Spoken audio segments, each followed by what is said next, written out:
Baik kawan-kawan, berjumpa lagi dengan saya Yogi dari Bersihkan Indonesia, Yayasan Lembaga Bantuan Hukum Indonesia.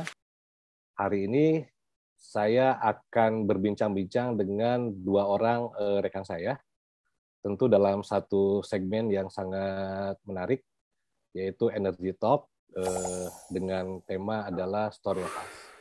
Story of Us ini kita akan bercerita tentang dua orang tim advokat yang mengajukan JR Minerba. Jadi kalau misalnya teman-teman agak melihat beberapa waktu ke belakang, tepatnya tanggal 9 Agustus 2021, itu adalah kali pertama kemudian JR Undang-Undang Minerba sidangnya itu dibuka. Dan kebetulan Eti, Direktur LBH Semarang, serta Jamil dari Jatam Nasional itu juga hadir dalam proses tersebut dan kemudian berposisi sebagai kuasa hukum dari para pemohon. Ya, kita sudah tahu lah pemohonnya ada Eknas Walhi yang diwakili oleh Mbak Yaya, terus kemudian ada Jatam Kaltim yang diwakili oleh Bung Pradharma Rupang, serta kemudian ada dua warga ya. Yang pertama adalah Pak Yaman, warga dari Bangka Belitung, yang dalam beberapa waktu belakangan ini juga wilayahnya sedang bermasalah. Jadi ada pertambangan di wilayah laut Matras gitu, dan itu berdampak terhadap kehidupan nelayan. Nah, kawan-kawan, saya ingin menyapa dulu Jamil. Halo Jamil. Halo, Bang Yogi. Oke, Jamil ini dari Jatam Nasional ya. Iya, iya. Dan saat ini kebetulan sedang bermukim di Kalimantan. Di Kalimantan, satu wilayah yang merupakan wilayah ekspansi pertambangan batubara terbesar kali di Indonesia ya, Mil ya? Iya, terbesar Indonesia. Besar. Mungkin Jamil bisa memperkenalkan diri sambil menyapa kawan-kawan. Silakan, Mil. Ya, halo, rekan-rekan sekalian. Saya Jamil dari Jatam Nasional. Oke, thank you Jamil. Dan yang kedua ada Eti Oktaviani, Direktur LBH Semarang. Halo Eti. Halo Bang Yogi. Oke, Eti ini adalah Direktur di LBH Semarang. Sudah berapa lama, Ti, menjadi Direktur di LBH? 8 bulan, Bang. 8 bulan ya, artinya perjuangan masih panjang, Ti ya? Masih panjang, Bang. Masih panjang. Ya, silakan Ti, disapa kawan-kawan. Halo kawan-kawan semua, ketemu dengan saya, bisa dipanggil Eti dan lebih senang dipanggil Eti. Thank you Bang Yogi. Oke, lebih senang dipanggil Eti ketimbang dipanggil apa? Emang ada yang manggil apa lagi selain Eti? Eti, bukan Eti. Oh, itu faktor dialek ya. jadi banyak sekali mungkin orang yang salah memanggil nama karena faktor dialek. Baiklah kawan-kawan, saya mungkin ingin ke Jamil dulu.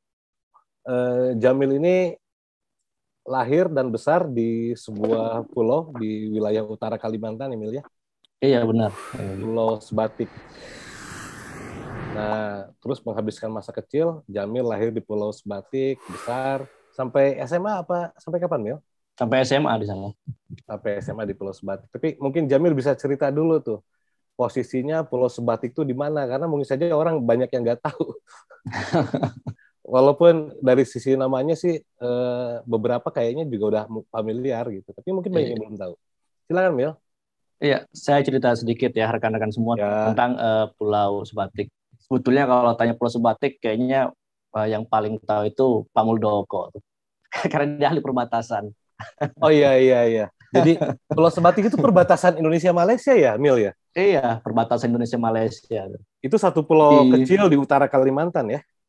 Satu pulau, dua negara tuh di pulau itu. Maksudnya? Pulaunya dibagi dua. Separuh wilayah Indonesia, separuh lagi punya Malaysia gitu. Jadi di Sebatik itu juga ada wilayah Malaysianya ya? Ada. Oke, menarik nih kehidupan di perbatasan ya. Silakan lanjut, Mil. Dan di sana ini memang salah satu persoalannya itu soal batas-batas wilayah tidak jelas tuh. Yang terbaru misalnya kantor camat yang dibangun menggunakan dana APBD, APBN itu setelah dipetakan ulang masuk wilayah Malaysia. Kan lucu. Kantor camat Indonesia tuh. Iya, kantor camat Indonesia itu. Ternyata itu masuk wilayah ini ya, wilayah Malaysia. Ya. Itu terus juga jadi soal karena ini memang perbatasan nggak pernah jelas, sementara Malaysia juga ya mirip wilayah Sabah ya, di sana itu mirip kayak Singapura, daratannya nambah lewat proses reklamasi sampai batas laut juga berubah kan. Oke, jadi ada beberapa proyek gitu, reklamasi ya. Iya. Itu proyek reklamasinya untuk apa aja tuh, Mil? Kalau di Malaysia mereka bangun kota ya, satu Bandar Tawau itu Sabah itu kotanya itu hasil reklamasi itu. Udah lama mereka ngelakuin itu. Sekitar 1-2 kilometer keluar lepas pantai itu reklamasi semua. Kalau kehidupan ya lanjut. Kalau di Sebatik ya pelabuhan gitu reklamasinya. Kalau kehidupan masyarakat di Sebatik pada umumnya apa, Mil? Pada umumnya di sana itu orang-orang umumnya nelayan, petani gitu, karena memang pulau ya, pesisir, laut. Lalu tani, tapi petaninya ya pertanian monokultur kayak coklat, sawit, gitu-gitu. Oke, jadi kalau untuk dipakai pertanian harian, ada nggak petani yang subsisten gitu? Sedikit banget. Sedikit ya. Kenapa hal itu terjadi ya, Mil ya? Oh, itu ini latar belakang orang-orang yang tinggal di pulau itu sebetulnya. Itu pertama mereka sangat dipengaruhi dengan budaya dari Malaysia karena hampir seluruhnya dari mereka itu adalah mantan pekerja migran di Malaysia, bekerja di perkebunan coklat dulu, juga perkebunan sawit atau karet. Sehingga setelah mereka pulang dari Malaysia ke Sebatik, yang mereka lakukan adalah menanam sesuatu yang mereka kerjakan di Malaysia tuh. Kan sama tanamannya. Jadi karena berpengalaman kerja di perkebunan-perkebunan yang sifatnya monokultur, akhirnya ketika pulang mereka melakukan aktivitas yang sama.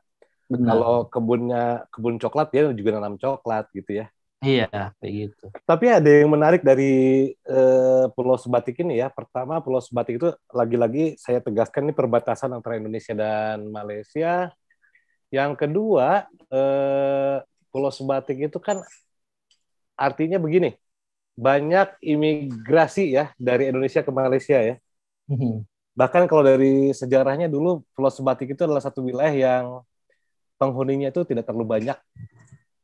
Benar. Hanya jadi. Nah, dulu itu penghuninya Sebatik itu dikenal sebagai pulau tempat persinggahan ketika orang dari Tarakan misalnya ke Malaysia singgah, atau ada beberapa kelompok suku masyarakat yang memiliki situs-situs keramat di pulau itu. Sebut saja misalnya saudara-saudara kita yang dari Tidung punya situs keramat di wilayah itu. Dari Pulau Tidung? Iya, dari wilayah Sebuku, sebetulnya Sebuku Sembakong. Sekarang kan itu Pulau Tidung orang kadang keliru nih, Bung Yogi, aku luruskan dikit. Sebenarnya Pulau Tidung itu nggak ada, yang ada itu Kabupaten Tanah Tidung yang diambil dari nama suku tertentu di Kalimantan, jadi nama kabupaten tuh. Oke. Untuk kebutuhan daerah otonom Kaltara 2012 yang lalu. Ya gitu. Okay. Nah, orang-orang baru mulai menghuni pulau itu ya sekitar tahun 60-an, 64 dan tahun 70-an itu tanah di daratan satu pulau itu, khususnya yang daratan Malaysia itu udah selesai, semua udah ada pemiliknya tahun 70-an. Lewat mekanisme retribusi tanah melalui kepala desa waktu itu.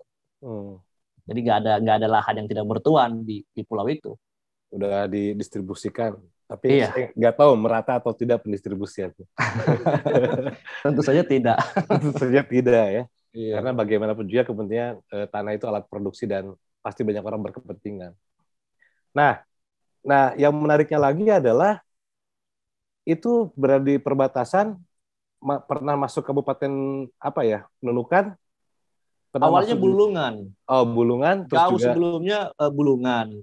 Tahun 99, 2000 baru jadi masuk di wilayah Kabupaten Nunukan karena Bulungan dimekarkan bersama dengan Kutai Barat waktu itu, Kutai Timur, Malinau, Nunukan tuh dimekarkan.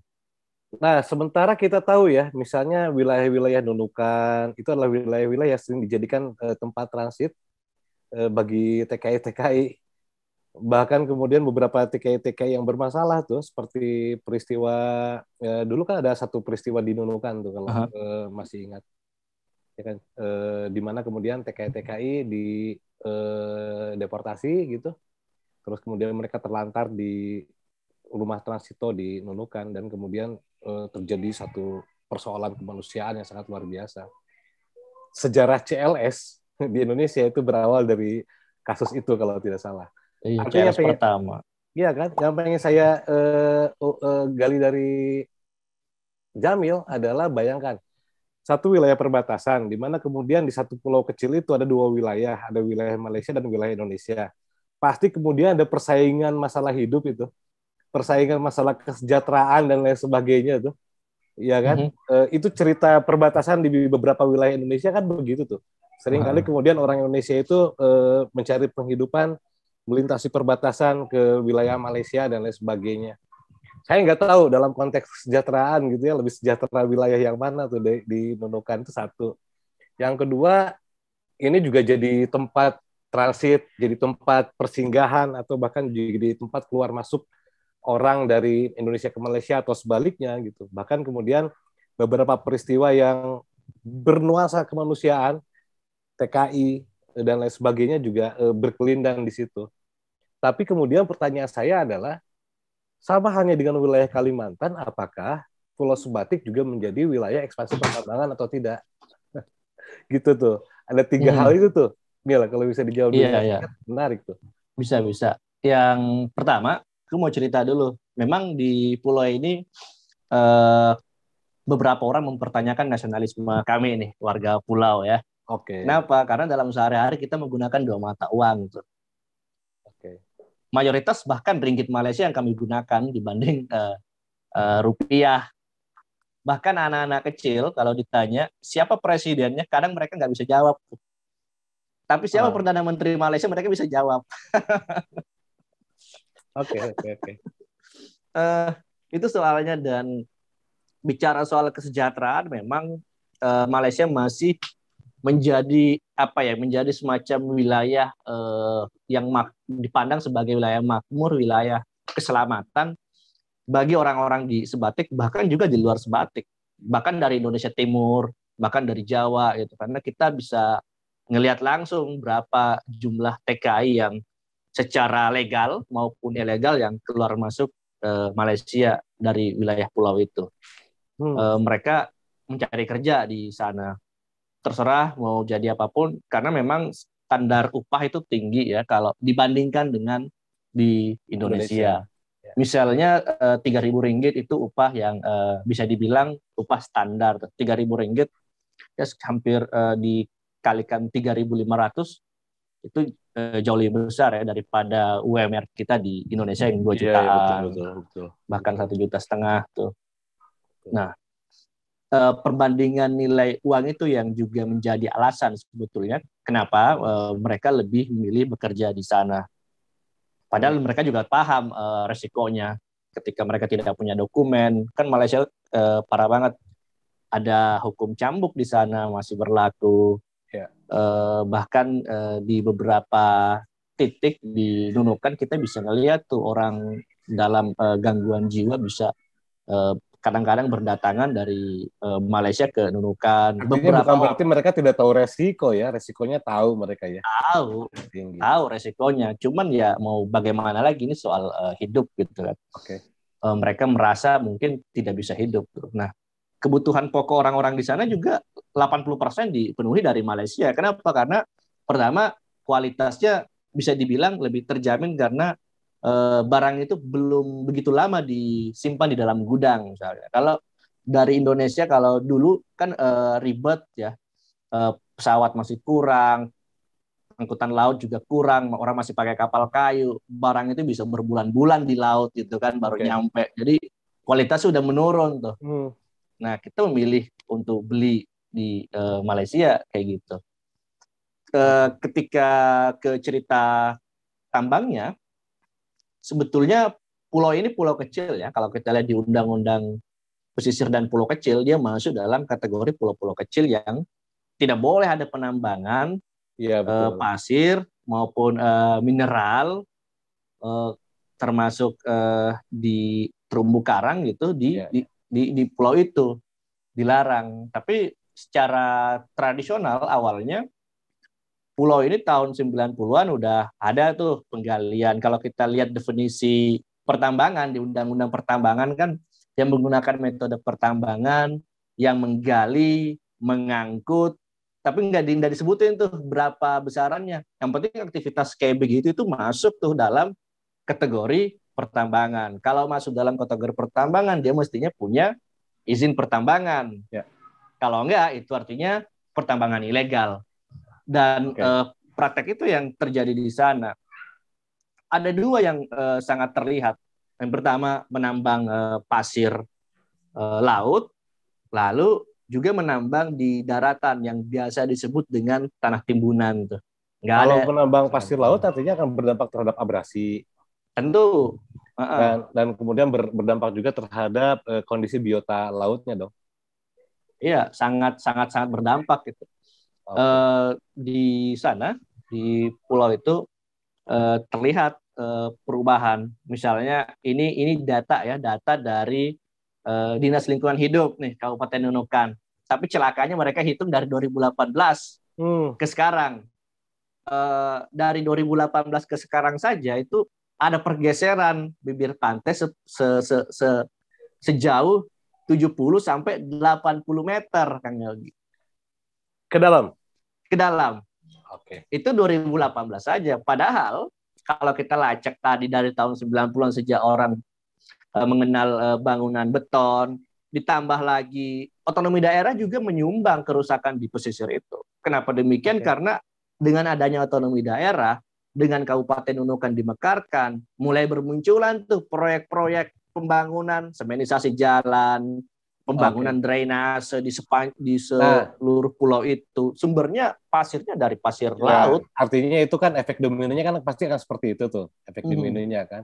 Pertanyaan berikutnya adalah masa kecil Jamil dihabiskan dalam situasi ketika pertambangan itu udah mulai atau belum? Udah mulai. Udah mulai ya? Udah mulai. Ada yang bisa dibagi nggak masa kecil kamu, Mil? Udah mulai dan tambang itu dekat banget dari rumah gitu kan. Ya jalan sekitar 5 menit udah nyampe karena rumah dekat pesisir ya. Itu wilayah tambang dan dulu bahkan tidak paham ya efeknya apa, kenapa mereka nambang, tak kemudian jadi apa itu kami nggak ngerti. Justru kita itu sering ikut mobil-mobil pick up dulu ya, belum pakai truk dulu, masih pick up. Angkut pasir. Iya, angkut pasir, ikut mobil kan seru-seruan di atas mobil kenangin gitu. Bahkan kita juga mereka itu kan nampung ya pasir laut itu nggak langsung diangkut, jadi ditampung bentuk kayak gunung gitu.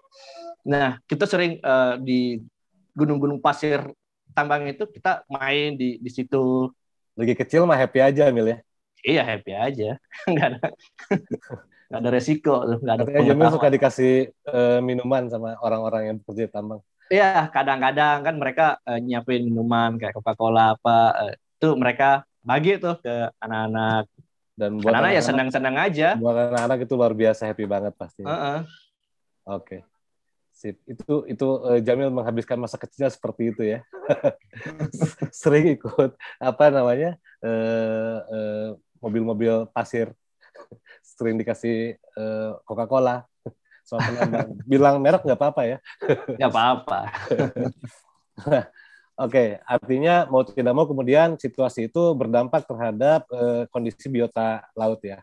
Iya. Dan di awal tadi Jamil kan bilang di situ banyak nelayan. Nelayan. Itu bangkrut tuh lautnya. Dan akhirnya apa? Lautnya bangkrut. Lautnya bangkrut. Orang-orang di pulau itu dulu kalau nyari udang itu nggak perlu keluar dari pulau, cukup di pesisir mereka udah dapat tuh udang yang kualitas ekspor yang bisa mereka jual ke Malaysia. Dulu tahun 2000-an masih ada, tapi sekarang udah nggak ada. Bahkan beberapa rumah di sana itu harus ditinggalkan penghuninya. Karena tiang rumah panggung ya di pinggir pantai, tiangnya justru tergantung beberapa tiangnya. Artinya itulah kalau di pulau-pulau kecil itu ya, artinya walaupun misalnya industri tambang pasirnya itu tidak besar-besaran gitu, tadi Jamil kan bicaranya bukan ekspansi industri gede gitu awalnya kan. Iya. Tapi karena itu banyak dan terus-menerus, maka kemudian lautnya jadi bangkrut juga, tidak mampu untuk menyediakan hasil bumi yang memadai bagi rakyatnya ya. Sekarang ada puluhan titik tuh kalau catatan DLH itu. Oke. Cuman celakanya juga DLH kayaknya apa ya? Ini entah sengaja salah atau memang tidak mau menindak tegas, justru para penambang ini dimediasi dengan aparat keamanan, itu bisa dilacak dengan mudah beritanya di media. Itu seringkali kalau di mediasi itu justru adalah sarana untuk ini sebenarnya. Bisa jadi untuk melanggengkan juga praktek-praktek penambangan. Ada kemudian pihak-pihak ketiga yang mengambil keuntungan kan. Benar itu.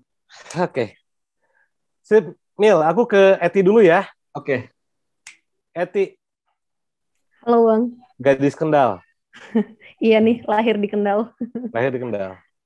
Kendal itu adalah satu kabupaten di Jawa Tengah yang dia berada di pesisir pantai utara ya. Betul sekali. Pantura. Ya.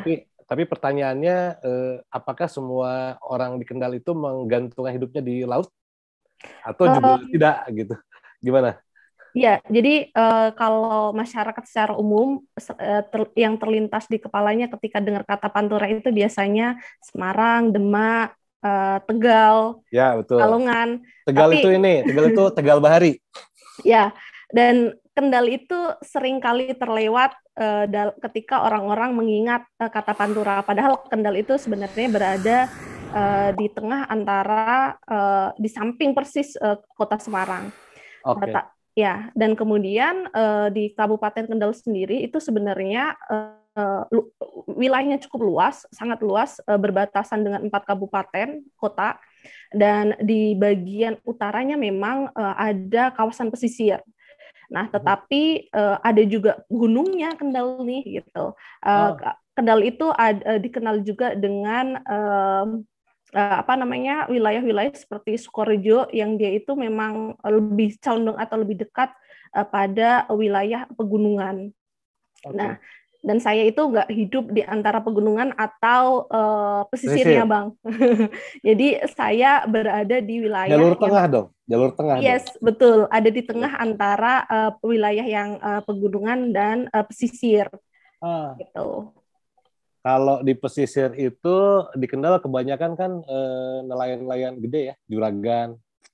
Dan orang pesisirnya kerja di juragan gitu ya. Ada yang sebagian gitu, Bang, tapi banyak juga yang nelayan tradisional. Iya.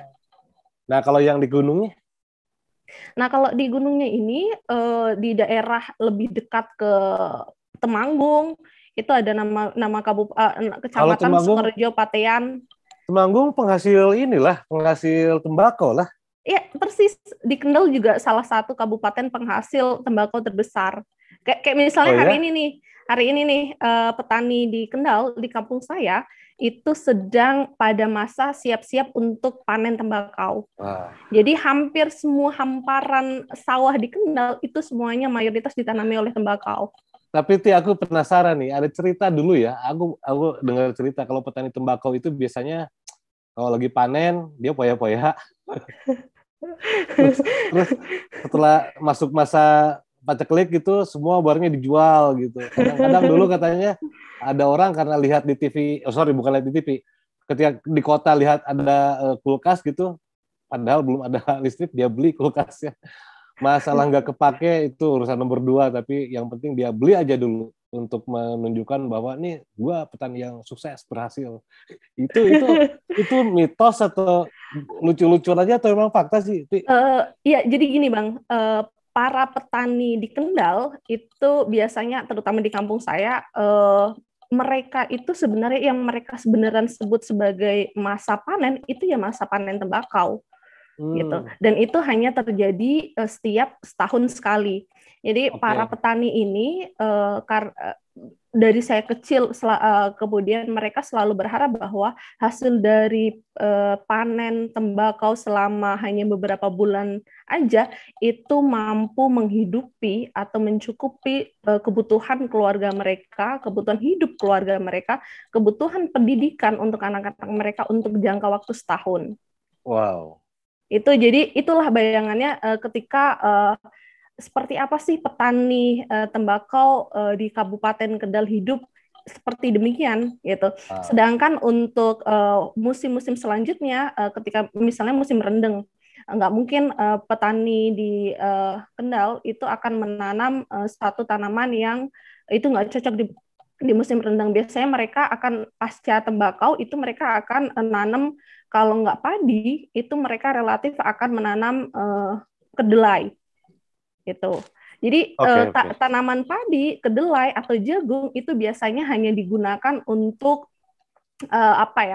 kayak fresh money-nya aja gitu. Tapi itu tidak mensupport atau tidak menjadi sumber utama pemasukannya mereka.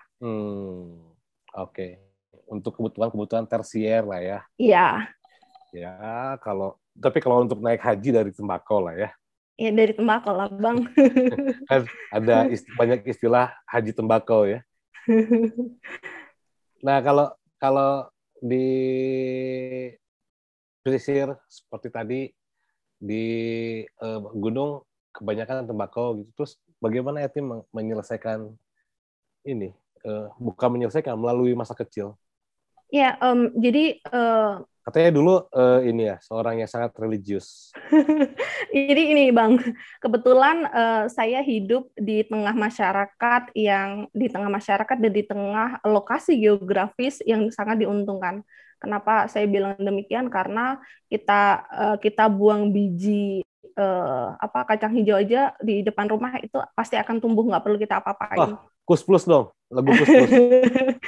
Nah, maksud saya ingin menggambarkan seberapa subur tanah yang ada di kampung saya. Nah, kemudian kebetulan juga saya setiap kecil ya di kampung saya itu anak-anak setiap pagi sekolah, setiap sore mengikuti madrasah sore atau madrasah diniyah, kemudian di malam harinya mengaji. Dan rutinitas itu berjalan hampir diikuti oleh seluruh komunitas yang ada di kampung saya. Nah, sehingga tindakan atau kebiasaan tersebut itu ngebuat anak-anak di usiaku dulu, di zamanku, pasca kami lulus SMP itu kami biasanya langsung merantau ke pesantren. Jadi hampir merata tuh. Jadi Eti merantau ke pesantren setelah lulus SMP? Iya betul. Ya. Dan itu lazim dilakukan oleh anak-anak di zamanku dulu di kampungku. Kalau di kampungku disebutnya ngobong. Oh, mondok kalau di kampungku. Iya betul, ngobong. Ya. Terus. Ya, terus sehingga pasca SMP itu sebetulnya rata-rata anak-anak itu merantau ke pesantren, kemudian ada yang hanya pesantren, ada juga yang sembari meneruskan SMA. Nah, kemudian kamu meneruskan SMA juga? Iya, atau iya Bang. Di pesantren SMA-nya? Atau di SMA negeri atau umum? Satu yayasan, Bang. Satu yayasan. Ya, jadi pesantren sama sekolahnya itu satu yayasan, jadi sebenarnya kompleknya nggak terlalu jauh gitu. Jadi kehidupan itu yang selalu aku arungi di masa mudaku dulu. Tapi aku nggak tahu Tia, ini dalam bayangan saya atau temuan saya ya, teman-teman yang menyelesaikan pendidikannya di pesantren kecenderungannya itu dia memiliki mental yang teruji sih. Itu gimana? Teruji. Ini temuanku. Oke. Teruji dalam konteks apa tuh, Bang? Ya artinya mentalnya kuat. Ya, jadi memang karena rata-rata ketika kami sudah masuk ke pesantren itu kan kami harus mandiri ya semuanya. Maksudnya bagaimana cara kami makan, bagaimana cara kami bersosialisasi, bagaimana kami beradaptasi, bagaimana kami mengatur keuangan kami secara pribadi, yang kemudian kami harus membuat satu jadwal antara sekolah yang konvensional, kemudian jadwal yang ada di pesantren tanpa ada bantuan orang tua lagi. Nah, sehingga menurutku itu yang ngebuat teman-teman yang pernah di pesantren itu dalam tanda kutip teruji karena dia mampu memanajemen kehidupannya sendiri. Itu maksudnya teruji itu dia tuh tidak mudah menyerah. Bukan gampang menghadapi tantangan itu selalu ya udah hadapi aja tantangan. Iya Bang, ya pastilah Bang. Gimana kita kalau kita nyerah kita udah nggak di pesantren tuh, maksudku gini. Betul. Setiap ya maksudnya di pesantren itu kami diwajibkan misalnya ada peraturan kalau lagi menstruasi pasti bebas ya dari kewajiban ini. Misalnya kami diwajibkan untuk sholat tahajud malam jam 2 pagi kami harus bangun, kemudian baru istirahat.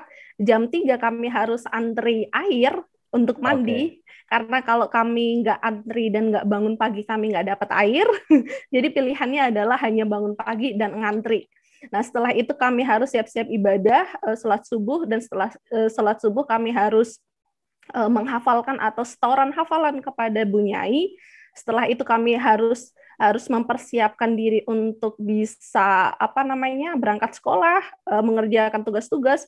Itu biasanya kami akan lakukan di pagi hari di antara jam 6:15 menitan lah. Nah, baru setelah itu kami sarapan, kemudian kami harus berangkat sekolah dan jalan kaki. Dan setelah itu ketika kami pulang sekolah jam 2 lah ya, jam 2 pulang, nyampe pesantren jam 2:30, jam 2 sampai jam 2:30 itu kami istirahat sebentar.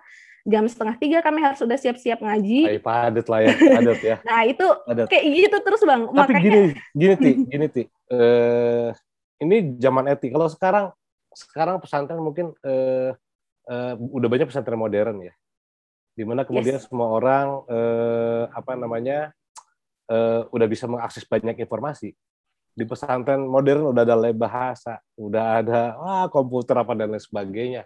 Meskipun padat betul ya, jadi padat pasti masih padat, tapi informasi itu udah bisa diakses tuh sama kawan-kawan di pesantren modern zaman sekarang. Tetapi kalau zaman dulu saya selalu berpandangan teman-teman pesantren ini hebat, keren, tapi saya melihat kayak dia seperti yang teralienasi dari hiruk-pikuk. Ya betul Bang, betul. Maksudku gini, memang sampai hari ini ada beberapa pesantren yang membuat peraturan tetap nggak boleh bawa HP gitu. Ada lab bahasa, ada lab komputer, tapi kita tidak diperkenankan membawa smartphone. Nah, pertanyaanku adalah sebagai anak SMA yang pasti pengen tahu banyak hal gitu, apa yang Eti lakukan dulu waktu zaman hidup di pesantren? Ya, jadi gini, betul Bang, bahwa pada saat itu saya merasa haus akan informasi ya, maksudnya kita hanya nerima informasi dengan satu kanal aja, itu dari guru, kemudian dari Pak Kiai, itu aja. Karena kita nggak punya akses terhadap informasi atau internet yang lebih luas. Nah, paling kami punya akses terhadap itu ketika seminggu sekali ketika kami dibawa ke lab komputer. Nah, di situ saya bisa mendapatkan satu informasi terbaru yang itu bisa kita dapatkan dari ruang-ruang dunia maya. Oke. Zaman itu udah ada dunia maya ya? Ada Bang. Facebook ada saat itu. Oke, tapi saya pernah dengar satu cerita tuh, gedung pesantren Eti pindah. Oh, oke. Karena dibangun, gitu ya. Terus kemudian lemarinya baru. Oh iya. Agak bau-bau kayu pernis gitu ya. Iya betul. Terus takut nempel ke baju kan. Terus gimana? Iya betul. Itu sebenarnya relate sama yang tadi ku bilang, tidak adanya akses terhadap sumber informasi yang lebih luas, sehingga kami itu kebetulan juga saat itu gedung pesantren pindah dan saya harus pindah dan gedungnya baru, termasuk lemarinya baru yang kemudian saat itu karena masih baru itu masih ada serpihan-serpihan gergaji ya. Ya, dan itu sayang kalau langsung kena baju. Nah, akhirnya saat itu karena kami nggak punya atau kami nggak dapat akses terhadap media cetak ataupun koran dan lain sebagainya, saya harus pergi ke pasar ya untuk bisa dapatin koran bekas dan karena mumpung untuk dijadikan alas. Awalnya untuk dijadikan alas, tapi kemudian karena yang tiap hari kita baca itu kitab dan lain sebagainya, akhirnya kayak dapat apa ya, sesuatu yang baru, akhirnya kita baca tuh semua koran. Kita baca dulu sebelum kita taruh untuk jadi alas.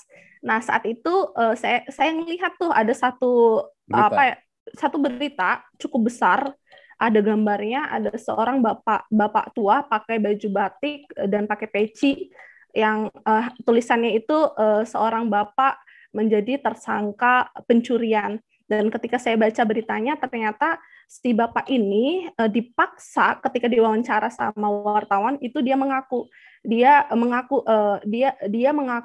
menjadi pencuri, padahal hal itu tidak benar. Kemudian dia ungkapkan kepada wartawan dan saat itu dia menyampaikan, iya saya saat itu hanya saya dipaksa sama anggota kepolisian dan ditodong pistol di kepala saya sehingga saya mengaku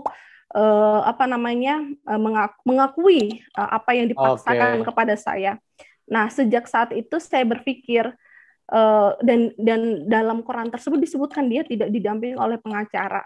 Dan sejak saat itu saya berpikir nanti ketika saya punya kesempatan, punya privilege lebih untuk bisa melanjutkan kuliah, maka saya ingin kuliah di Fakultas Hukum. Supaya peristiwa seperti ini tidak terulang lagi.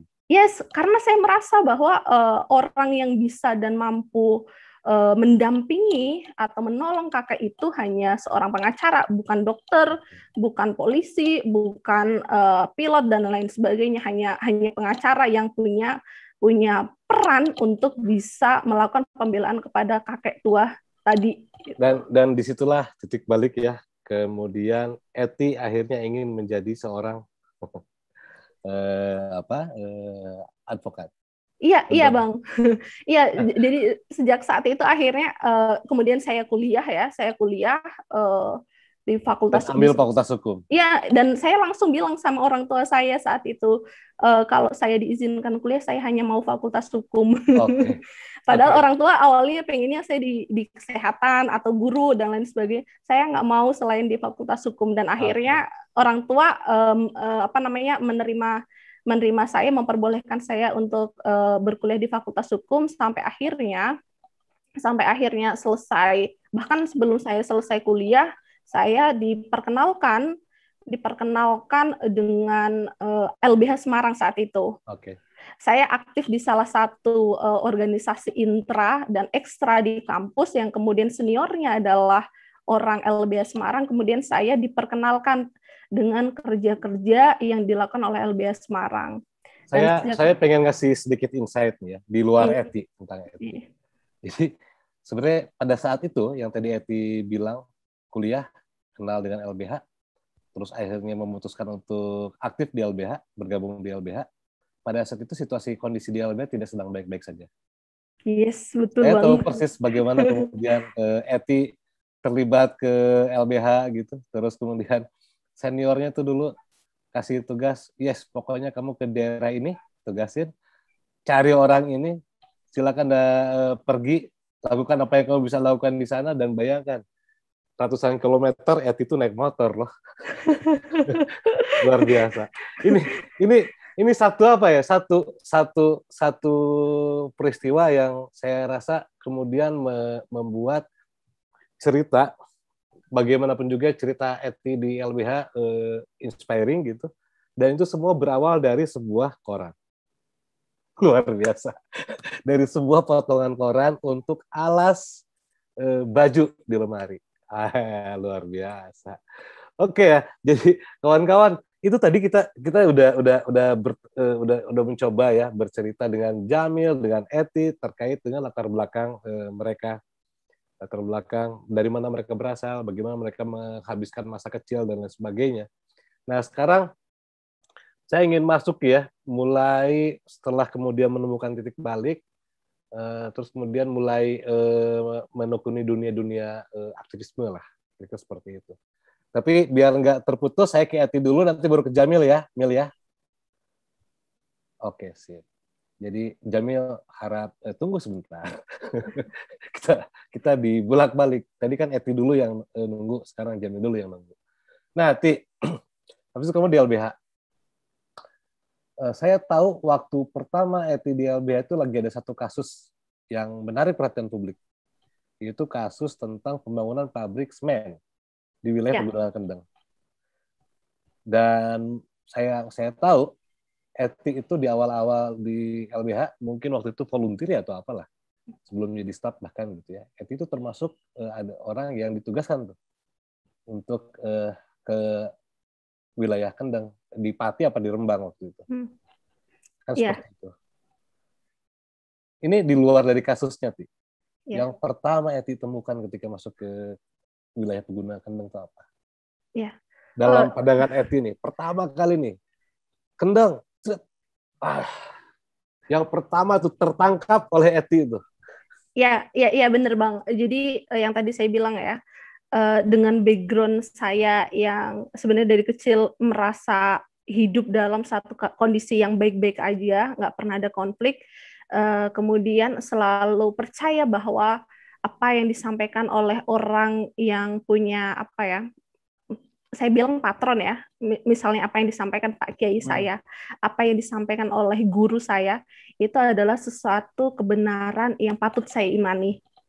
Betul. Nah, tapi kemudian ketika saya baru banget, benar tadi Bang Yogi, saya baru banget masuk di LBH dan saya langsung disuruh ke lapangan.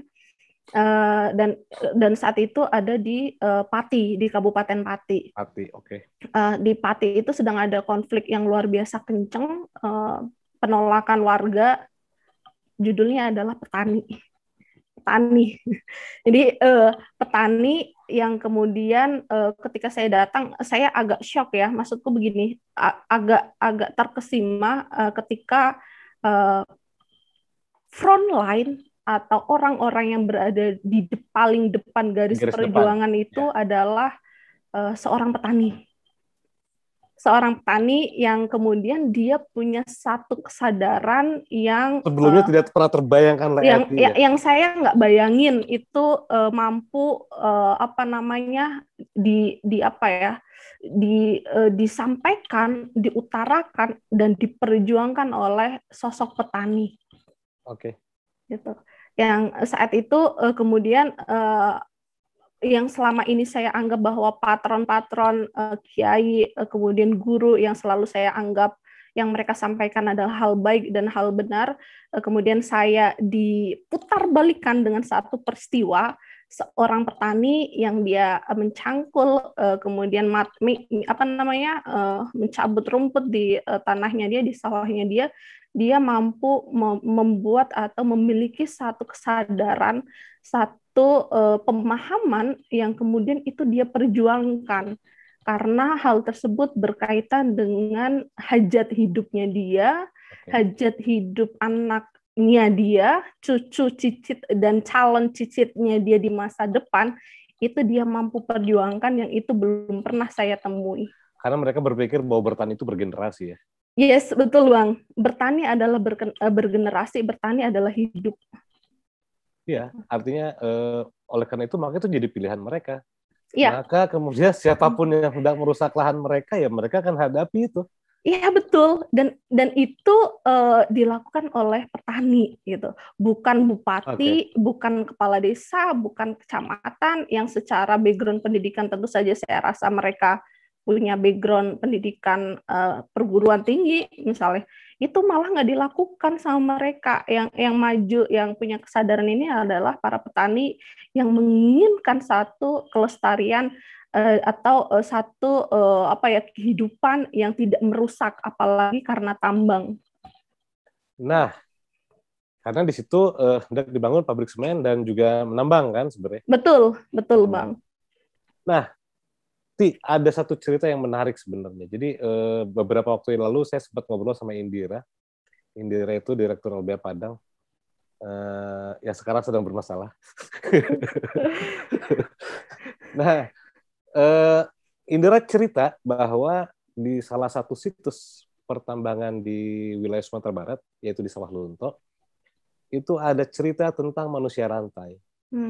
Dan manusia rantai itu adalah orang-orang yang membangkang pemerintah Belanda. Jadi waktu itu ada sekelompok orang di Jawa Tengah yang menolak membayar pajak yang mahal terhadap pemerintah Belanda, terus kemudian dihukum dan dijadikan pekerja paksa di tambang Belanda di Sawah Lunto.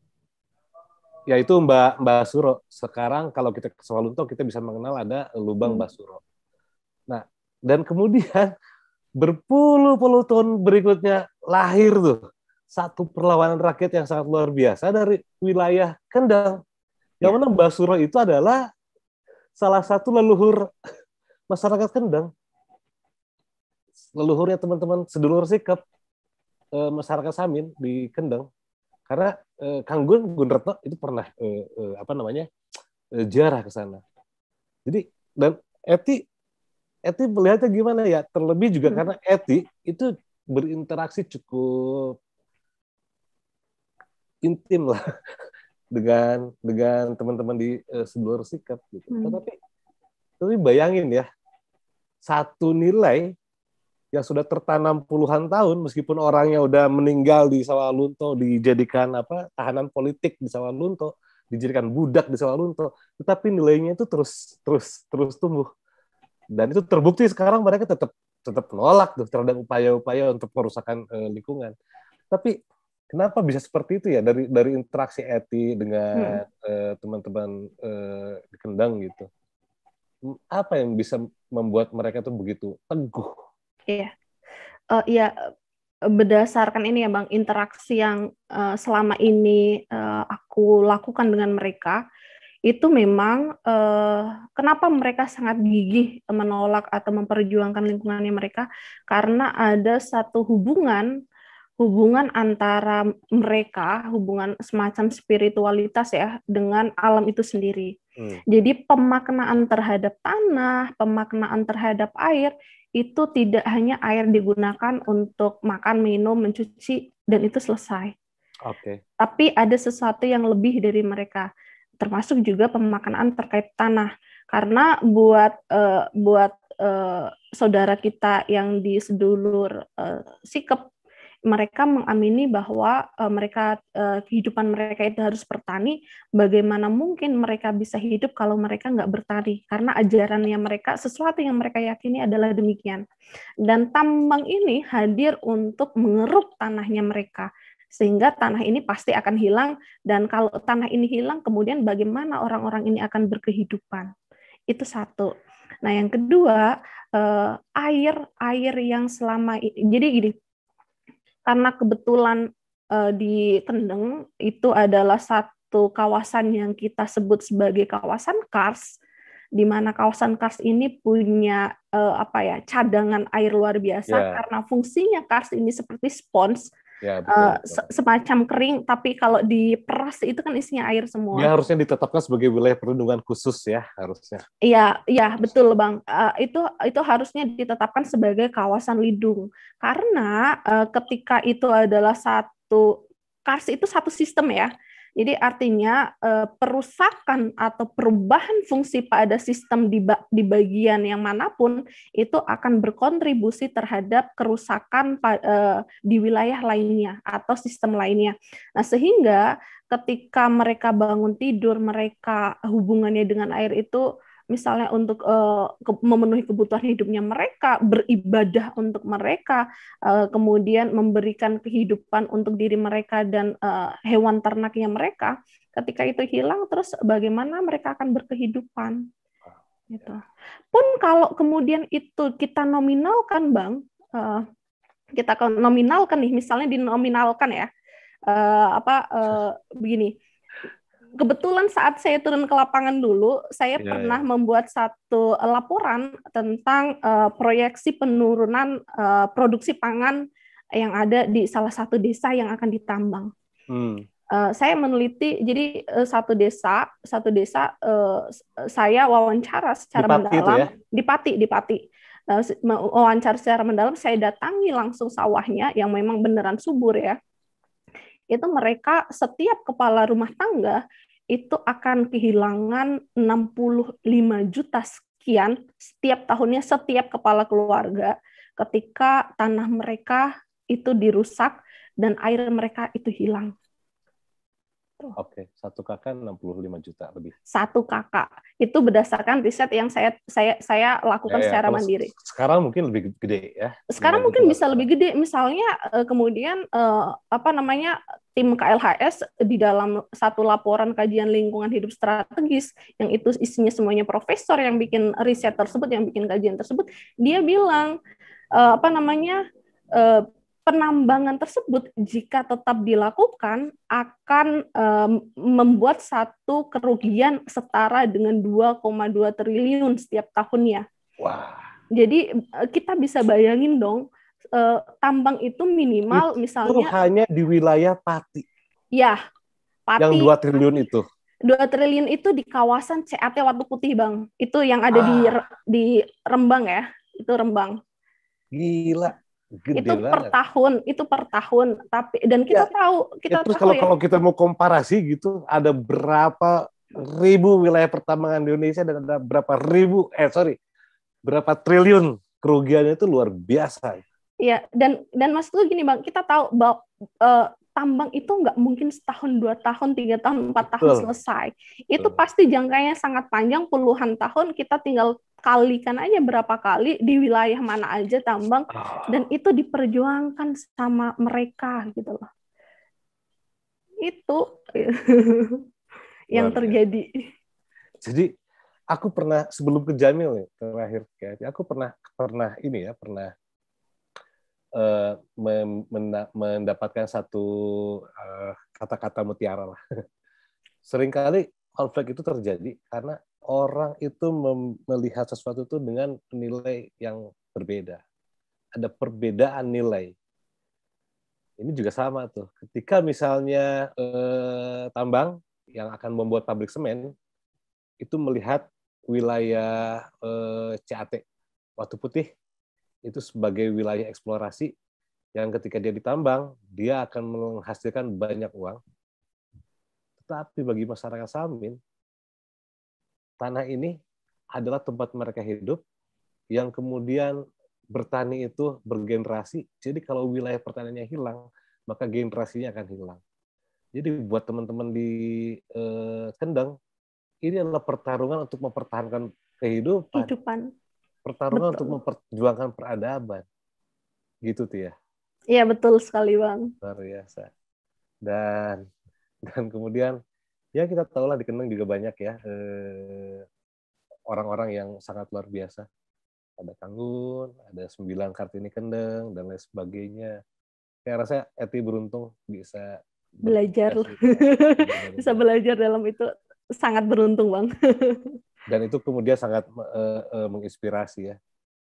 Ya, menginspirasi untuk saya secara pribadi untuk bisa tetap melakukan perjuangan yang demikian di lokasi lainnya.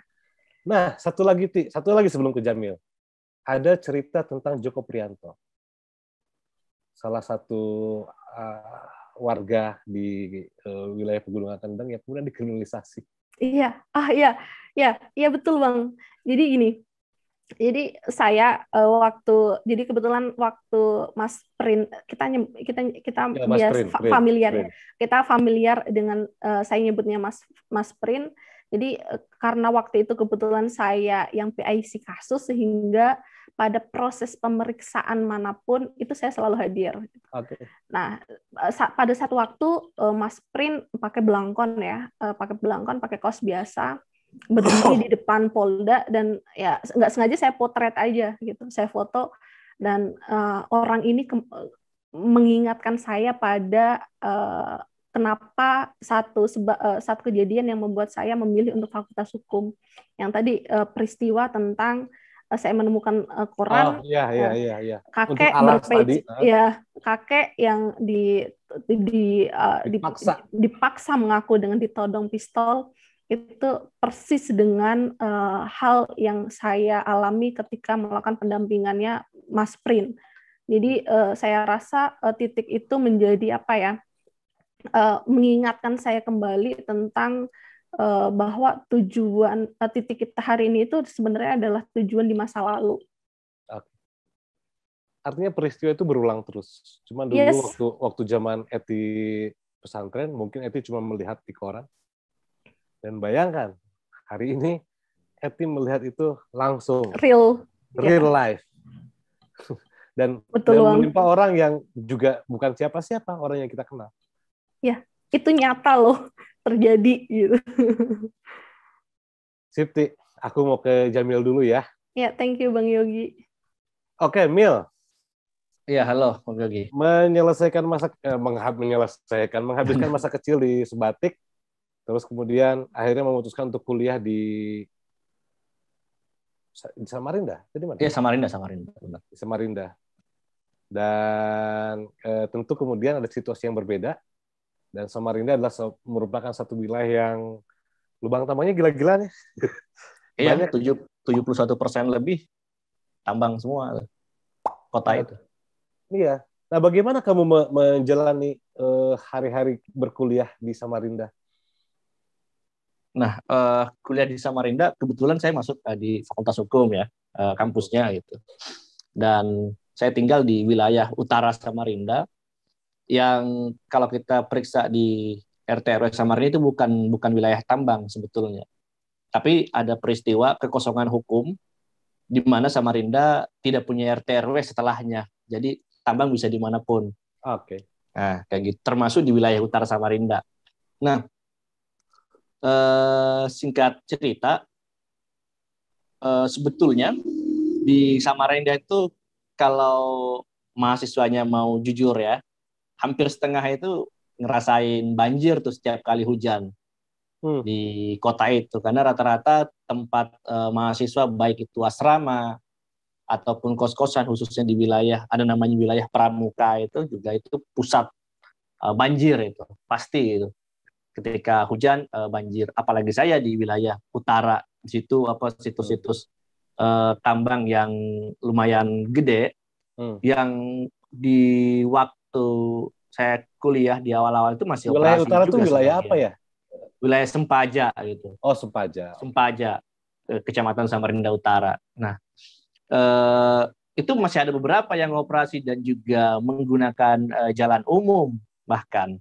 Karena waktu itu belum ada larangan, meskipun di undang-undang jalan udah ada ya, tidak boleh industri, tapi belum ada perdanya di provinsi.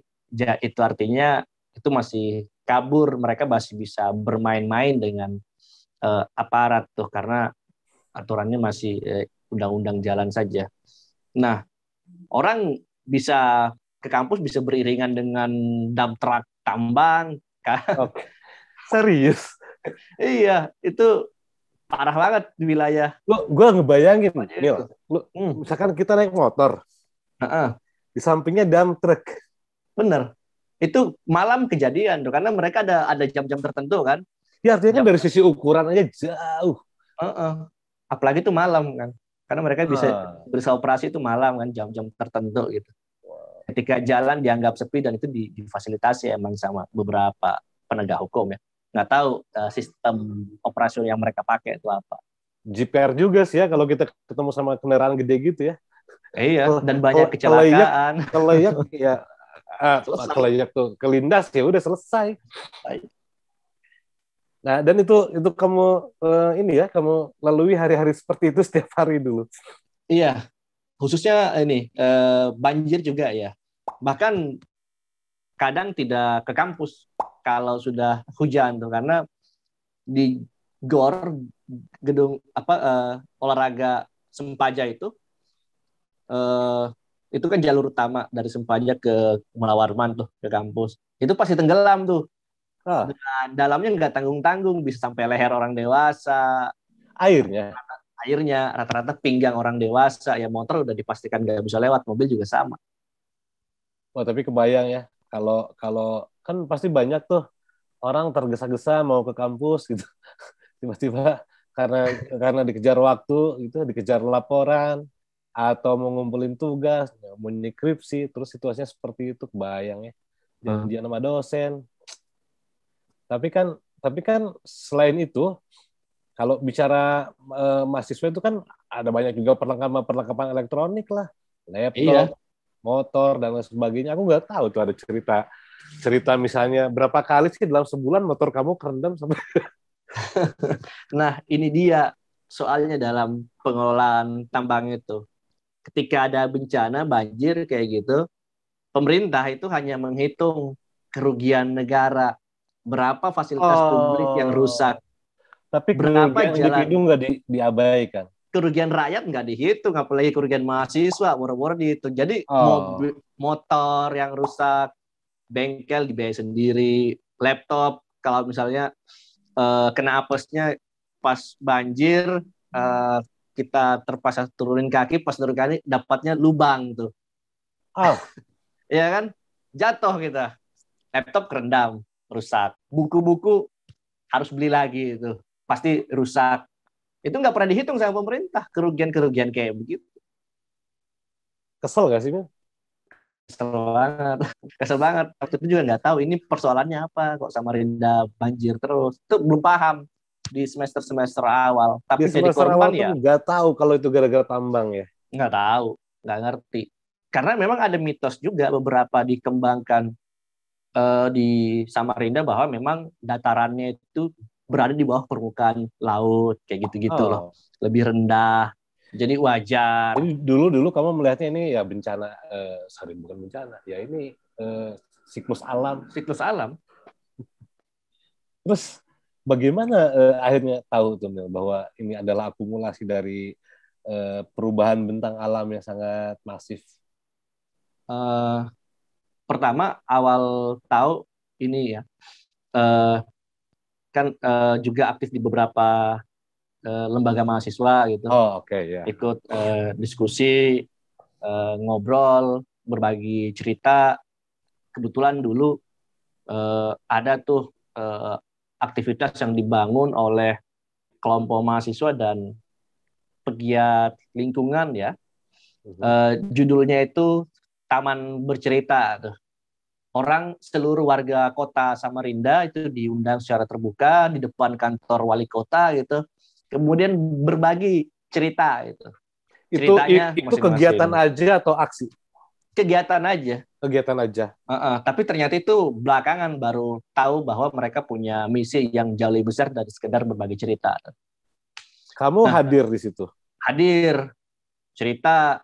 Terus ada juga dari rekan-rekan lingkungan hidup cerita juga soal bagaimana Samarinda ini secara ekologis sesungguhnya telah bangkrut. Gitu. Nah di situ masa iya? Padahal juga sebelumnya aku punya imajinasi juga kan tentang tambang itu mesejahterakan gitu. Iya. Awalnya apalagi cerita kecilnya dulu kamu sering dikasih Coca-Cola sama ini juga waktu kecil itu kan ngamatin bahwa tambang ini satu sistem ekonomi yang uangnya paling cepat, duitnya paling cepat. Iya. Karena kalau kita jadi petani atau perkebun, petani jagung 3 bulan. Ya. Lalu kalau misalnya kebun kelapa sawit misalnya 4 tahun, karet 3-4 tahun baru bisa panen. Kalau tambang hari ini ngangkut, jual udah dapat hasilnya. Itu uang yang paling cepat. Jadi ini jalan nih. Gitu. Setelah itu jawaban atas doa-doa untuk mendapatkan kesejahteraan, tapi ternyata ilusi. Justru banyak yang dikorbankan. Bangkrut itu. Nah, setelah Taman Bersih itu nyari-nyari informasinya, benar enggak? Kan informasi sudah cepat ya, lebih mudah diakses. Kita periksa di internet beberapa laporan. Dulu masih pakai modem tuh. Kan wifi tethering belum begitu baik dulu. Dulu masih pakai modem atau internet di kampus, nyari ternyata iya benar. Dan itu ke-trigger bahwa ternyata dalam konflik atau persoalan lingkungan hidup di mana orang biasa jadi korban itu justru negara lah penyebab utamanya, biang kerok utamanya. Negara selalu hadir secara penuh justru dalam bentuk apa? Dia memberikan izin bagi para penambang itu. Kayak gitu. Cuman setelah diperiksa, datanya susah banget, Bang Ogi. Nggak ada datanya. Ya. Sementara kamu selalu ditantang ya, mana datanya. Tapi cari data susahnya minta ampun. Susah, nggak ada datanya tuh. Iya. Bahkan beberapa tambang itu dicek kantornya, kita bisa buka kan, kantornya ketemunya kan nasi goreng. Akhirnya dari situ kamu mulai menemukan satu persatu cerita, bukan cerita, fakta ya, tentang dampak-dampak pertambangan terhadap kehidupan, terhadap situasi kota dan lain sebagainya. Dan setelah itu apa yang kamu lakukan, Mil? Setelah kamu tahu, kamu mencari pastinya ya. Setelah tahu, kamu bergabungkah langsung ke Jatam atau gimana? Belum. Gue nyari dulu siapa nih yang siapa orang ini yang ngomong gitu kan. Waktu itu gue belum tahu. Kalau waktu itu nggak tahu Bang Ocha atau Bang Merah tuh yang ngomong, tuh agak lupa. Dua-duanya mantan koordinator Jatam. Nah, itu nyari informasinya di mana nih bisa dapat pengetahuan yang kayak begini. Menurutku ini menarik. Kita bisa mungkin menggunakan hukum, kebetulan saya fakultas hukum, untuk menghukum mereka gitu. Karena kita masih punya cara pandang dulu kan, bahwa satu-satunya alat yang bisa menyetarakan satu orang dengan orang lain adalah dengan hukum tuh, kalau hukumnya baik. Jadi waktu itu kemudian ada motivasi ya kamu ya, untuk mendorong bagaimana penegakan hukum bagi mereka yang merusak lingkungan, yang korupsi izin tambang dan lain sebagainya. Kebetulan sekolah Jatam buka waktu itu. Ikutlah di situ. Daftar sendiri kan, biasanya orang diajak tuh. Diajak atau direkomendasikan. Aku justru nyari-nyari ketemu mereka, orang-orang Jatam ini di Taman Kota Samarinda. Mereka lagi makan es. Kan di flyer itu ada nomor yang bisa dihubungin. Dulu kepala sekolahnya itu Merah Johansyah namanya. Nelpon di mana? Gue kayak di ini, mereka kayak nggak serius tuh. Jadi jawabnya. Kamu waktu itu kenyang lah ya dengan pidato-pidatonya dan orasi-orasinya Merah ya. Waktu awal SMS juga kayaknya nggak. Udah kesini aja. Tempat ketemunya 3 kali ganti itu. Pindah ini gue dikerjain, ini apa serius ini? Ternyata diuji dulu keseriusannya kali ya. Iya, mau ketemu aja diuji itu. Waktu itu kan mungkin karena sebelumnya tidak kenal ya, harus dites dulu ini benar nggak, atau jangan-jangan dalam tanda kutip ya, jangan-jangan kan harus dites dulu tuh. Iya, karena aku juga mereka juga katanya punya pengalaman banyak ya, orang-orang hanya dapat informasi setelah itu pergi gitu, itu jadi konsultan di pertambangan banyak. Iya, diuji, itu ketemu. Cari ilmunya, setelah cari ilmunya diambil, dia keluar, dipakailah untuk menghajar kita sendiri kan. Iya. Jadi konsultan tambang dan lain sebagainya. Nah, singkat cerita bergabunglah di Jatam, Mil ya, dan setelah bergabung di Jatam itu, aku nggak tahu nih, ada satu cerita juga di Kalimantan Timur itu terkait dengan anak-anak yang meninggal di lubang tambang. Kamu sempat terlibat untuk advokasi itu nggak waktu di sana? Iya, salah. Itu juga menjadi bagian kenapa gue nyarinya Jatam ya, bukan organisasi lingkungan hidup yang lain gitu. Karena dari bunyi apa yang mereka sampaikan itu, karena saya awalnya terbatas ngelihat tambang itu mencemari dan merusak lingkungan, cuma 2 tuh. Nah, Jatam ternyata memajukan satu tingkat bahwa tidak hanya itu tapi juga mematikan. Anak meninggal di lubang tambang, dan waktu itu 2011-2012 memang lagi parah-parahnya. Satu lokasi bisa 2 orang, 3 orang anak-anak yang umur kelas 2, kelas 3 SD meninggal secara bersamaan di lubang tambang. kayak gitu. Terus videonya kesebar kemana-mana dan mereka ngelakuin itu sudah ngadu ke banyak tempat, tapi hampir nggak ada hasil yang baik ya, nggak ada yang ditangkap, nggak ada yang ditindak tuh tambangnya, karena beberapa tambangnya juga udah pergi kan. Iya, karena mereka punya ideologi datang gali pergi. Kayak gitu. Ya, kan? Dan polisi nggak mampu menetapkan mereka status DPO. Oke. Ya, ada yang menarik. Justru kemudian ketika terjadi orang anak meninggal di lubang tambang, kamu waktu itu belum bergabung ke Jatam ya? Belum. Justru ketertarikan kamu untuk bergabung di Jatam itu karena Jatam menaikkan level dari statement perlawanan terhadap tambang. Dia tidak hanya merusak dan mencemari lingkungan, tapi juga mematikan. Dan ngelihat sebuah energi itu sebagai daur, sebuah proses. Mereka tidak ngelihat energi itu di ujung pada level konsumsi, kita butuh berapa, kita menghabiskan berapa, tapi ada sebuah proses, ada proses di awal, ada korupsi perizinan, ada kekerasan, perampasan ruang hidup, banyak, panjang sekali proses. Oke, itu perjalanan bagaimana kemudian Eti dan Jamil betul-betul menemukan titik balik gitu ya. Nah sekarang saya ingin bercerita yang saat ini sedang terjadi.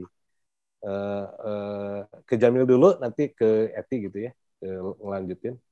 Akhirnya Jamil aktif di Jatam, mengadvokasi banyak hal, dan sekarang menjadi bagian dari tim advokasi untuk judicial review Undang-Undang Minerba. Nah, pertanyaannya, Mil, kalau Jamil lama tinggal di Kalimantan, bicara tambang, pasti itu sudah apa ya? Sudah satu hal yang itu harian banget lah. Beda gitu dengan teman-teman di Jawa gitu. Di beberapa daerah ada yang seperti itu, tapi kalau di Kalimantan kayaknya merata gitu bicara tambang. Gitu. Nah, pertanyaan saya adalah, kan kalau di Kalimantan banyak juga nih orang-orang yang justru tadi tuh menggantungkan hidup dari tambang. Dari mulai level orang yang bekerja di tambangnya, di lapangannya, sampai ke preman lokal atau preman lokal yang kemudian hijrah menjadi preman nasional. Kan seperti itu. Banyak juga kemudian tokoh-tokoh di nasional ini yang kemudian dia punya saham di beberapa perusahaan-perusahaan atau perusahaan-perusahaan yang juga levelnya nasional dan lain sebagainya. Pertanyaannya kan begini, Mil. Seringkali kemudian peristiwa-peristiwa pengerukan lubang tambang dan lain sebagainya terjadinya di wilayah, katakanlah di Kalimantan Timur, tapi kan urusan bisnis seringkali mereka bicarakan di Jakarta ya. Iya. Di Jakarta tuh. Ya nggak sih? Benar. Jakarta. Itu pun tidak jadi hambatan bagi mereka. Tetapi kemudian, ini agak sedikit belok dikit, tapi kemudian ada niat sekarang untuk memindahkan ibu kota ke Kalimantan Timur. Ibu kota negara Kalimantan Timur. Mungkin sebagian orang menduga, ini mungkin biar komunikasinya nego-negonya lancar. Tapi saya sih nggak yakin sih itu hanya semata-mata demi negosiasi. Karena kalau negosiasi itu ya di Jakarta itu juga selesai. Mereka mau negosiasinya di Amerika juga jadi, negosiasi di Australia juga jadi gitu. Tetapi kalau bicara ibu kota negara, ada kaitannya sama upaya ini nggak sih memperlancar ekspansi, atau ada kaitannya dengan bisnis tambang, atau justru Jamil menemukan hal lain? Yang pertama begini, soal ibu kota ya.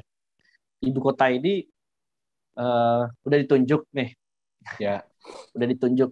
Dan proses itu mirip kayak penunjukan tambang, tau Bang. Jadi lokasinya ditetapkan dulu, AMDAL-nya diurus belakangan, undang-undangnya dibikin belakangan. Tambang juga begitu. Alatnya masuk dulu, gusur dulu, baru kemudian izinnya justru terbit biasa lebih dulu daripada AMDAL-nya. Jadi apa ya, itu AMDAL hanya jadi alat juga sebagai memperlancar bisnis. Jadi kalau kemudian di Undang-Undang Cipta Kerja itu mereka turunkan levelnya, sebetulnya sejak dari dulu juga sama. Nah, itu salah urusnya, harusnya lebih dikuatkan kualitasnya, bukan direndahkan karena tidak operasional yang sebelumnya. Nah, di wilayah IKN itu yang ditunjuk ada beberapa lingkar ya, ring ya, mereka sebutnya ring 1 kalau lihat persentasenya Bappenas itu. Nah, kalau Jatam melihatnya, pertama kita tentu membaca dalam cara bacanya siapa yang paling diuntungkan ketika lokasinya di tempat tersebut. Nah, setelah diperiksa ternyata itu bukan ruang kosong atau tanah kosong seperti cara pandang kolonial, bahkan mungkin ya presiden juga bilang ini Kalimantan tanah kosong gitu. Itu ekstraktif sekali itu cara ngelihatnya. Itu tidak seperti itu juga sebetulnya, karena di wilayah tersebut itu sudah banyak izin tambang, ada ratusan izin dan juga lubang tambang di situ. Ada yang masih operasi, ada yang sudah pergi. Itu satu bagian. Di bagian lain ada perkebunan keluarga Hashim ya, Prabowo gitu, dan kelapa sawit sisanya. Jadi praktis wilayah tersebut sekarang ini udah dikuasain oleh pemodal-pemodal besar tuh, oligark ya yang biasa disebut. Dan Jatam ketika ngelihat itu, yang pertama ini kita melihatnya ini upaya untuk mengalihkan beban pemulihan lingkungan hidup yang seharusnya menjadi tanggung jawab korporasi, tapi karena dia jadi wilayah IKN ya nggak mau kan jadi urusan negara setelahnya. Oke. Kita tutup di situ.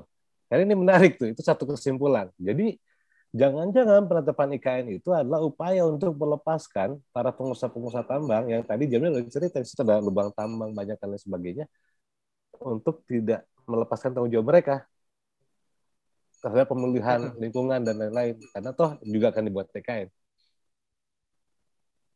Jadi tanggung jawabnya dipindahkan ke negara, gitu ya? Gitu. Lalu ada juga kelompok yang ingin membajak negara sebetulnya dalam proses itu. Dibilangnya begini, kita masih punya izin tambang, kita belum eksploitasi. Kalau negara mengambil, kita akan hitung tuh deposit DIWA berapa negara ganti rugi ke kita. Ya, pencurian uang negara juga ya kalau gitu ya. Ada juga yang kayak gitu. Itu salah satu pakar hukum di Republik ini. Kalau pakar hukum yang ngomong, artinya dia sedang membuat satu teori untuk memfasilitasi bagaimana kemudian pencurian uang negara gitu ya. Bisa jadi itu. Oke. Itu quotes dari Jamil ya. Aku ke Eti sekarang, Eti. Kalau di wilayah Jawa Tengah itu, kalau bicara tambang ada lah, tapi tidak sebesar di Kalimantan. Tetapi kan Jawa Tengah itu adalah bagian dari perluasan industri. Yang mana kemudian sumber energinya menggunakan batu bara, dan batu baranya diambil dari Kalimantan. Oh, ini lu kebayang, Ti. Jadi tragedi kemanusiaan yang mengakibatkan puluhan anak meninggal di lubang tambang itu dinikmatilah oleh kalian. oleh kita. Saya juga tinggal di Jawa. Ya kan? Sebenarnya dinikmati oleh kita dan lain sebagainya. Dan kalau bicara konteks itu, kalau kita bicara konteks batu bara kan harus bicara dari hulu sampai ke hilir. Dan hari ini kemudian relokasi kawasan industri ke Jawa Tengah. Dan hari ini juga kemudian beberapa pembangkit berskala besar di Jawa Tengah dibangun. Dan tentu tidak hanya PLTU batubara, tapi juga ada lain-lain. Ada Dieng mau dijadiin apa, Selamat mau dijadiin apa, dan lain sebagainya. Saya pernah baca tuh satu, nanti saya kasih lihat ke Eti ya. Ada satu poster yang dikeluarkan oleh siapa ya, saya lupa, tapi dalam poster itu ada beberapa statement Ganjar Pranowo yang bilang bahwa UMK di Banten itu 4 juta, sementara UMP di Jawa Tengah itu 1,7. Oleh karena itu, maka 25 pabrik alas kaki akan pindah tuh dari wilayah Banten ke Jawa Tengah. Di sisi lain, kemudian prasarana kelistrikan dan lain sebagainya juga disiapkan. Dibangun itu dan lain sebagainya. Berapa titik yang disiapkan sih di Jawa Tengah tuh? Ininya pengadaan listriknya, dan kemudian itu bermasalah nggak sih dengan masyarakat? Ya Bang.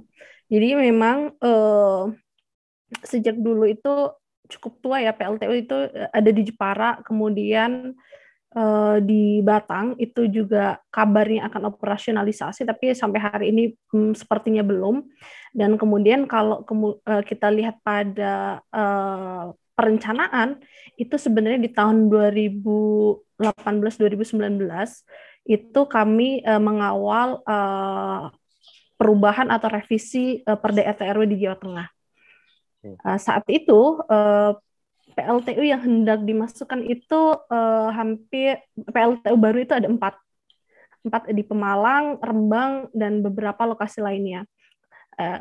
Sedangkan yang existing kan Cilacap juga ada, Rembang juga ada gitu. Dan itu akan ditambah lagi tuh dalam Perda RT RW.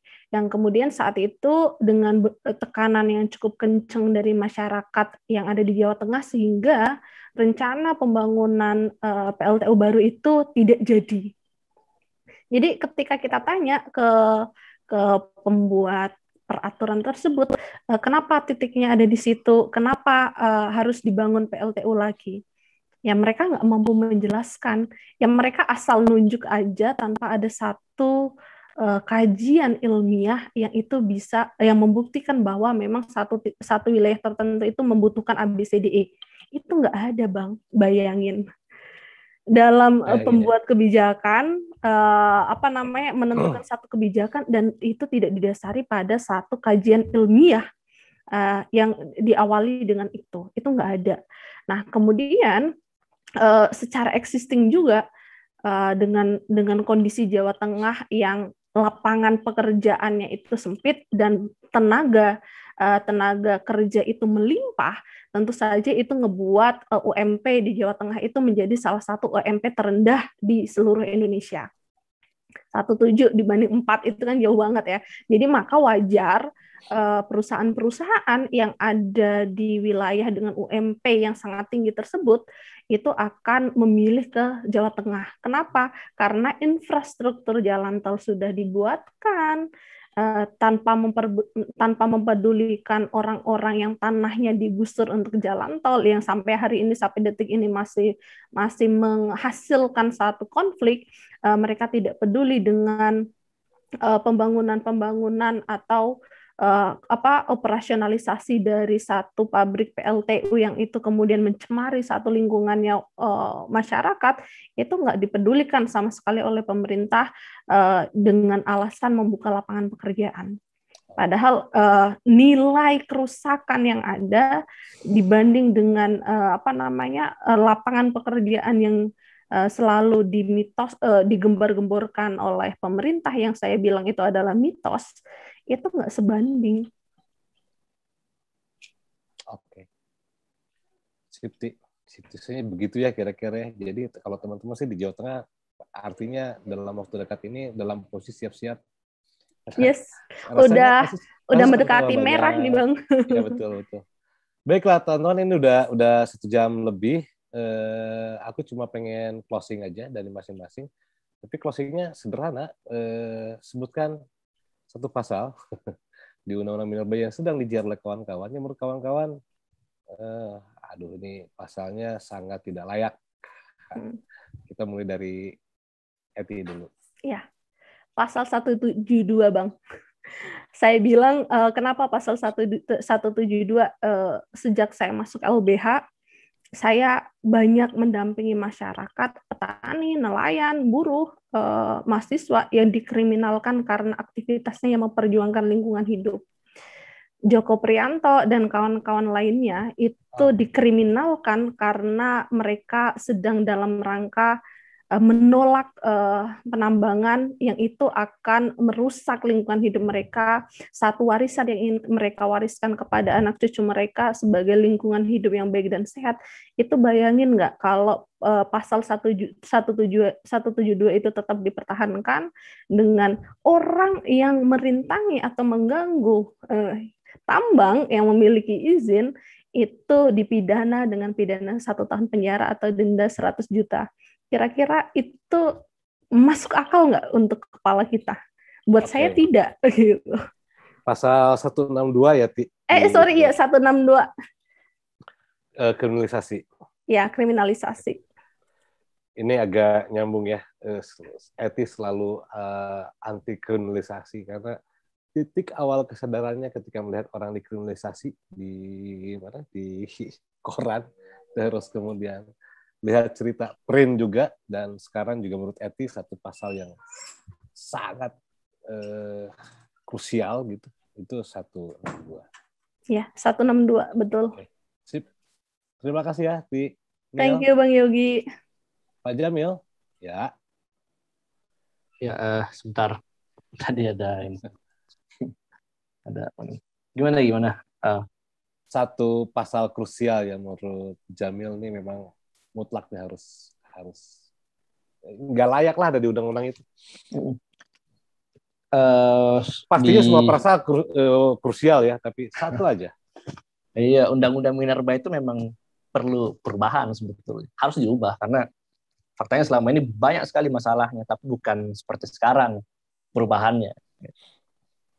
Nah, kalau ditanya pasal berapa ya, aku ngelihatnya pasal ini ya, soal pengalihan kewenangan tuh dari daerah ke pemerintah pusat, pasal 4 ayat 2 beserta pasal-pasal lain yang ngikutin, karena banyak banget yang terkait dengan pasal 4 ayat 2 itu.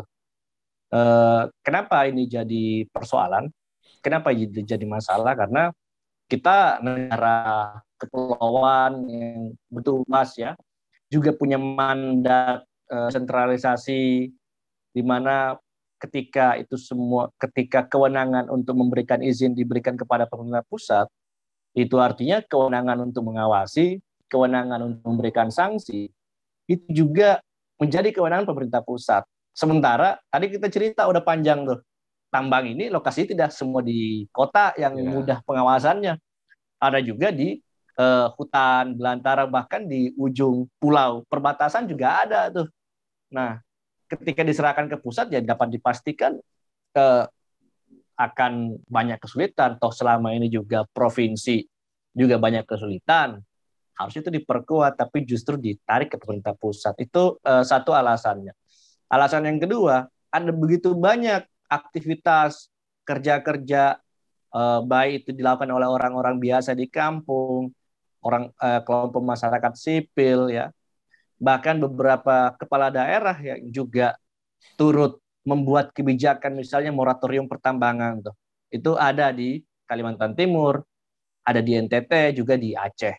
Meskipun produk hukumnya beda-beda, ada SK gubernur, ada peraturan gubernur atau peraturan daerah. Nah, di mana mereka pada poinnya adalah menghentikan, nggak boleh ada izin tambang baru di wilayahnya. Nah, tapi ketika sekarang ditarik ke pusat, itu artinya usaha atau upaya-upaya untuk membatasi ruang pertambangan yang berdasarkan perhitungan daya rusak, daya dukung, dan daya tampung suatu kawasan yang diterapkan pemerintah daerah, itu jadi nggak berlaku lagi sekarang. Sekarang pemerintah pusat bebas tuh nentuin di mana lokasinya. Padahal mereka nggak tahu di situ ada apa, di situ siapa yang akan menjadi korban dan menderita. Itu selain itu banyak lagi perda-perda yang dibuat ya, misalnya larangan penggunaan jalan umum juga sama tuh. Pokoknya terkait dengan tambang selama ini bisa diurusin oleh pemerintah daerah, sekarang nggak bisa lagi. Nah, aku mau ngasih contoh nih, Kang Yogi. Yang terbaru nih, yang terbaru di Kalimantan Utara. Kalau kita masih ingat, Sungai Malinau ada satu tambang namanya Kayan Putra Utama Coal. Itu tanggul limbahnya jebol. Mencemarin Sungai Malinau. Sungai Malinau tercemar. Itu dari kasat matanya bisa dilihat. Juga banyak yang mati, ikan, udang ya. mati itu PDAM stop gitu. Nah, warga melapor ke Dinas SDM Provinsi. Nama kepala dinasnya Ferdi Tanduklangi itu. Setahu kami ini salah satu dinas SDM Provinsi yang bisa diajak bicara, mau ngambil tindakan dia. Bahkan beberapa izin di Kalimantan Utara yang tidak clean and clear dulu direkomendasikan ke gubernur untuk dicabut. Akhirnya dicabut oleh gubernur. Nah, di saat kejadian kemarin, warga ngelapor, jawabannya sangat sederhana sekali jawaban Pak Ferdi ini. Bahwa mereka nggak bisa lagi ngelakuin apa-apa, nggak punya kewenangan karena ada perubahan di Undang-Undang Minerba. Jadi apa manfaatnya SDM provinsi ada kalau mereka tidak berguna gitu kan? Itu juga jadi soal. Jauh lah warga ini aksesnya terhadap keadilan harus ke Jakarta gitu. Itu masalah. Oke. Terima kasih Jamil, terima kasih Eti. Itu tadi kita sudah berbincang-bincang dengan dua insan yang menjadi pemberi bantuan hukum yang mendampingi kawan-kawan yang hari ini sedang mengajukan judicial review.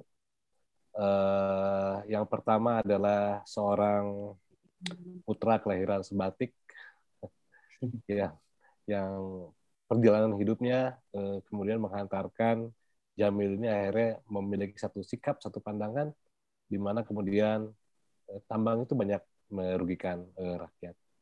Dan yang kedua, cerita dari seorang santriwati, Eti, yang kemudian juga perjalanan hidupnya melihat bahwa hari ini atau dari dulu ya, peristiwa ketidakadilan selalu berulang, sehingga kemudian Eti memutuskan, oke, saya harus jadi pemberi bantuan hukum.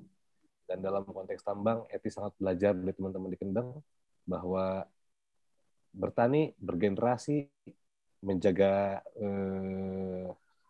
tanah, menjaga air, itu juga berarti sedang menjamin keberlangsungan generasi. Gitu ya, kawan-kawan, saya tidak ingin panjang-panjang lagi bicara. Sampai ketemu lagi di Energy Talk berikutnya, Story of Us, dari beberapa orang lagi yang nanti akan kita undang. Sampai ketemu di lain kesempatan. Terima kasih.